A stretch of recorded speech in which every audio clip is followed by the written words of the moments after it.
बढ़ते हैं आगे और आज के बड़े ट्रिगर्स और साथ ही खबरों वाले शेयर भी समझ लेते हैं। पूजा हमारे साथ स्टूडियो में बनी हुई है। पूजा, मॉर्निंग, सारे ट्रिगर्स और खबरें बताएं। बिल्कुल, गुड मॉर्निंग प्रियंका। शुरुआत ट्रिगर से करें तो आज सीपीआई के आंकड़े आएंगे, 3% का अनुमान है हमारा।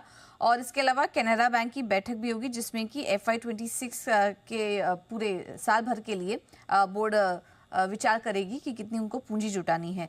आज इथॉस लिमिटेड की रिकॉर्ड डेट है राइट्स इशू के लिए, यहाँ पर होगा फोकस। एक्स डेट आज टाटा केमिकल्स और ट्रेंड ये एक्स डिविडेंड आज कारोबार करेंगे।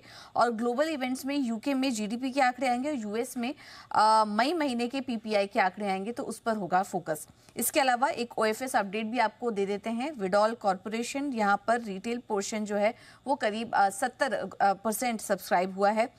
खबरों वाले शेयर्स में आज नजर रखिए जी एंटरटेनमेंट पर। 16 जून को बोर्ड की बैठक होगी जिसमें कि इन्वेस्टमेंट बैंकर बोर्ड को कंपनी के बिजनेस प्लान के बारे में जानकारी देगा और अगले 3 से 5 साल के लिए बिजनेस प्लान और ग्रोथ इनिशिएटिव पर चर्चा की जाएगी। MCX पर भी रखिए नजर। NSE को सेबी से मंथली इलेक्ट्रिसिटी फ्यूचर्स लॉन्च करने की मंजूरी मिल चुकी है।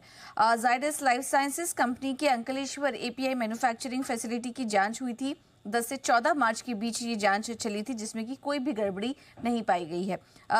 इसके अलावा आज FMCG कंपनियों पर भी नजर रखिए। कुछ समय पहले हमने देखा था कि यहाँ पर इंपोर्ट ड्यूटी घटा दी गई थी। अब सरकार ने एडिबल क्रूड ऑयल पर बेसिक कस्टम ड्यूटी भी घटा दी है, 20% से घटाकर 10% कर दी है, तो उसका आज इम्पैक्ट हम तमाम FMCG कंपनियों में देख सकते हैं।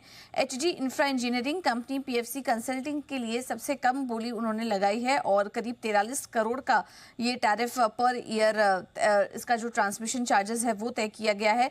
35 सालों के लिए ट्रांसमिशन सिस्टम ऑपरेट करेगी कंपनी। हिंदुस्तान कॉपर कंपनी की माइनिंग क्षमता बढ़ाने की योजना है और 5 से 6 वर्षों में 2000 करोड़ के कैपेक्स की उनकी योजना है। लेमन ट्री पर भी रखिए नजर। मध्य प्रदेश में उन्होंने नया होटल ऑपरेट करने के लिए लाइसेंस मिल चुका है। तानला प्लेटफॉर्म 16 जून को बोर्ड की बैठक होगी जिसमें कि बायबैक को लेकर कुछ फैसला आ सकता है।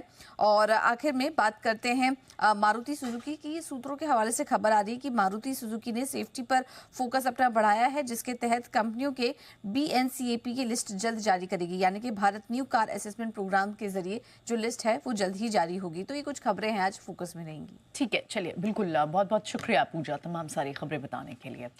तो ये तो बड़े अहम ट्रिगर्स हो गए और सारे के सारे स्टॉक्स इन एक्शन हो गए। अब चलिए शो में एक्सपर्ट को भी शामिल करें। आनंद